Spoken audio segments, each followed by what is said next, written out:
É tempo neste Não Há Minuto da Análise Internacional. São nossos convidados, o Sr. Coronel Eduardo Caetano de Sousa e o Professor Eduardo Correia. Meus senhores, boa noite e bem-vindos. Obrigado por estarem connosco. Vamos à análise. Vamos começar com o Médio Oriente.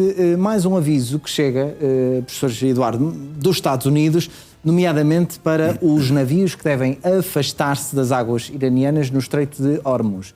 Este aviso, nesta altura em que estão a decorrer negociações, significa o quê? Significa que a tensão nas negociações está presente.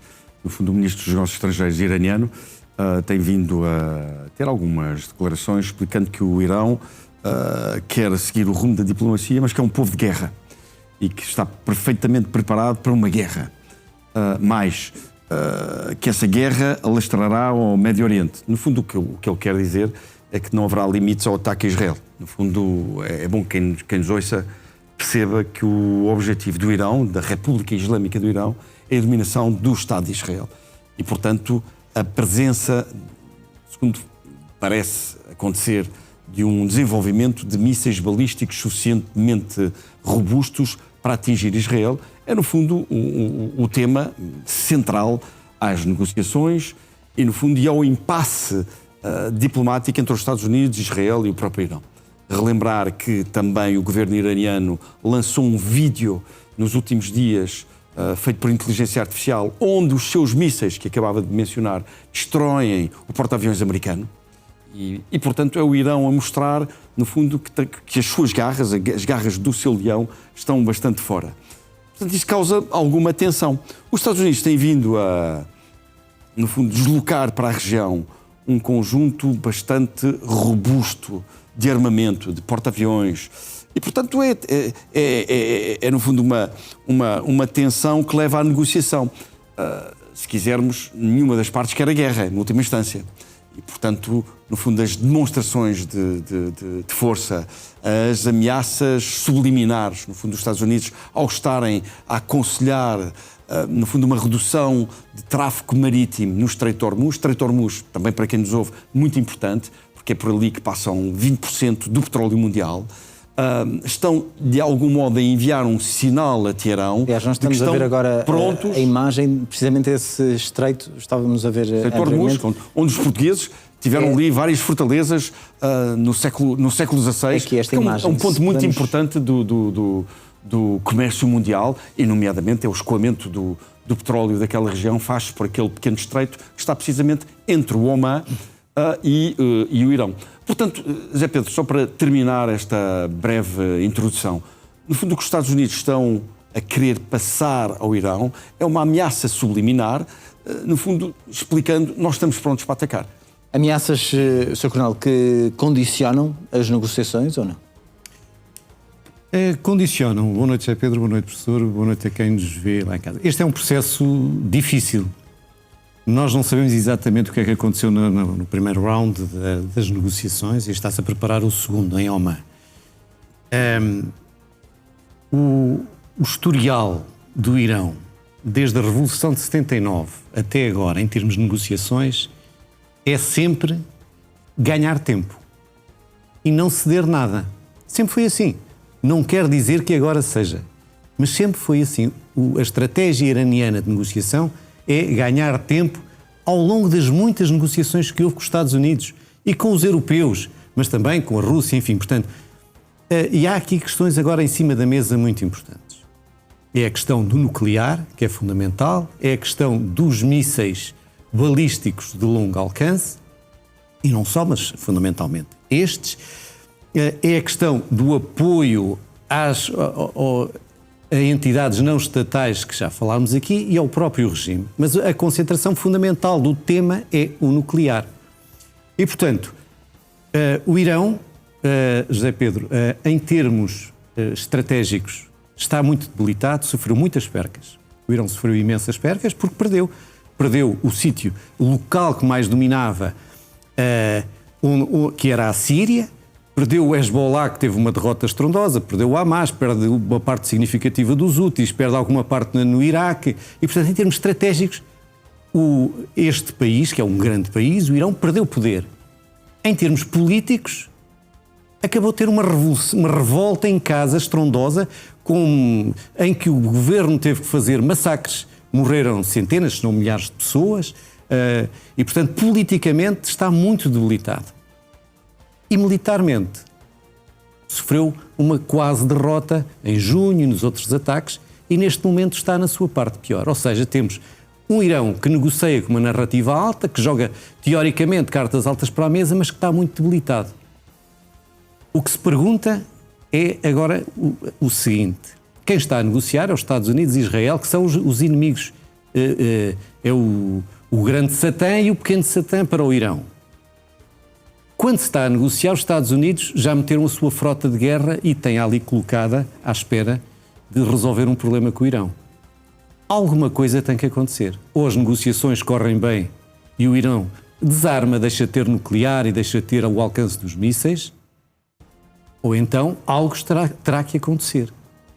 Os Estados Unidos sabem isso, Israel sabe isso e o Irão também sabe isso. E agora é à volta deste problema é que iremos assistir. Agora repare, José Pedro, se fosse o José Pedro a decidir, se tiver que haver algo a acontecer, acontece agora. Quem está frágil neste momento é o Irão.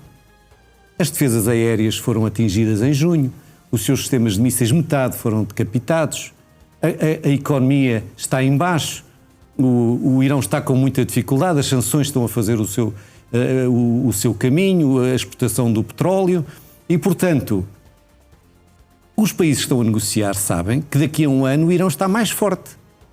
Terá mais mísseis, terá mais apoio, terá mais dinheiro, restabeleceu se calhar a economia e, portanto, a haver alguma coisa é agora. Ou seja, isto para dizer e para terminar,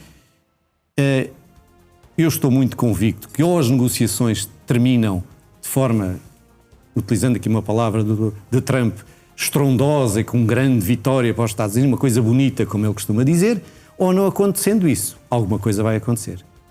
E por isso o primeiro-ministro de Israel está a sair agora para os Estados Unidos, neste dia mesmo, nesta madrugada. Aliás, precisamente, é isso que vamos falar também. Benjamin Netanyahu diz que vai apresentar a Donald Trump informações confidenciais sobre o Irão. Que informações serão estas que tem Benjamin Netanyahu? Eu garantidamente não sei quais são essas informações. Se soubesse, ao sair daqui, teria muita dificuldade, em sair. Portanto, não achei. O que é que vai acontecer? Ou por outra, nós perguntamos assim, porquê é que o Primeiro-Ministro vai de repente aos Estados Unidos? Sabem que ele já foi várias vezes. É a 7ª vez. É a 7ª vez. Num ano. Exatamente. 7ª vez num ano. Mas porquê é que vai assim? E vai, o que é que sabemos, José Pedro? Que vai por pouco tempo. É uma viagem rápida. E depois perguntamos, e quem é que vai com ele? Quem vai com ele é o secretário militar. E vai com ele o diretor do Conselho de Segurança Nacional, Gil Reich. Vai pouca gente, vão estes dois, além da sua segurança, naturalmente. O que é que ele vai discutir? Qual é o tema? Definição da estratégia. Definição da estratégia. O que é que vai sair dali, não sabemos. Agora, poderemos imaginar, eu não tenho mais dados do que isso, naturalmente, podemos imaginar que Trump e Netanyahu vão definir a estratégia se, e é isso que estamos a falar, as negociações não derem bom resultado. Agora, o que corre na imprensa israelita e o que corre e o que se fala, quando costumamos dizer, nos mentideros, é o seguinte: se os Estados Unidos não quiserem, porventura, ir correr mal, atacar ou ter outra ação, vá lá, a gente agora diz atacar o Irão, Israel pode o fazer sozinho. Isso são as afirmações de hoje, não é? Na perspectiva de Israel, Israel pode o fazer sozinho. Porque há aqui uma coisa relevante. E é isso que faz Netanyahu ir aos Estados Unidos. O tema é o nuclear. O Irão só quer discutir o nuclear.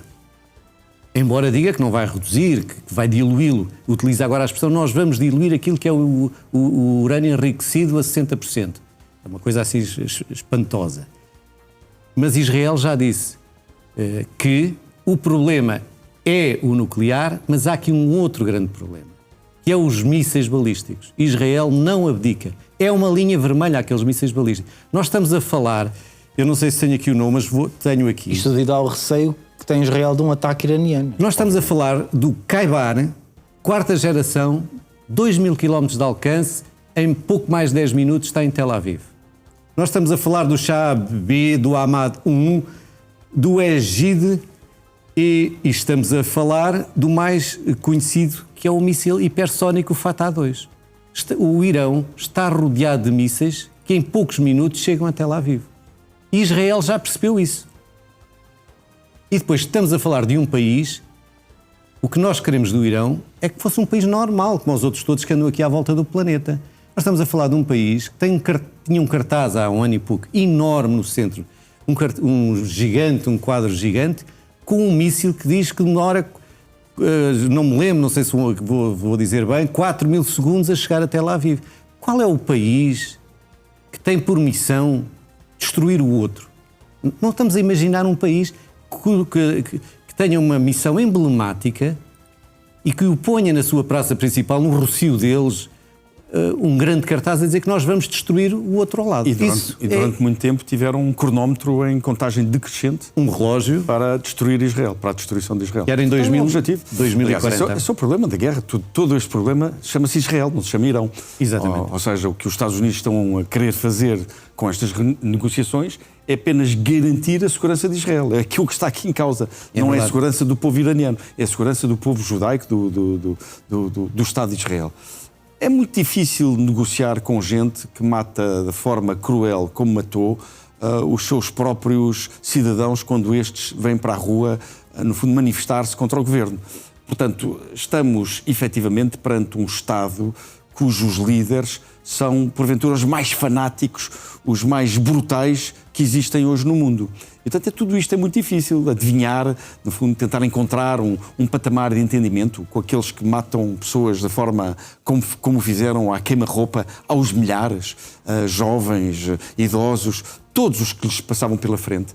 Cada vez que estão a chegar mais imagens desse massacre, no fundo, viaturas militares a atropelarem as pessoas de forma absolutamente gratuita. Portanto, é muito complexo, no fundo, entrar num patamar de entendimento, de relação, de psicologia de confiança com os iranianos, ou, aliás, com estes representantes dos iranianos, uma vez que o povo iraniano é um povo bastante pacífico e bastante hospitaleiro. Ou seja, esta reunião amanhã entre Donald Trump e Benjamin Netanyahu será para afinar estratégias, uma posição conjunta? Já Pedro, eu diria que há duas formas de resolver o problema iraniano. Uma é pela via militar, e, portanto, Netanyahu está muito interessado em garantir, tal como o coronel acabou de dizer, em garantir que o Irão não tem qualquer possibilidade de atacar de uma forma muito violenta Israel, e, portanto, o tema dos mísseis está evidentemente em cima da mesa, uma vez que o nuclear está muito mais atrasado, mas o nuclear é também ele, o enriquecimento do urânio é uma ameaça brutal a Israel, mas é evidente que a revolução interna, no fundo, convivem naquele país, no Irão, duas repúblicas em simultâneo.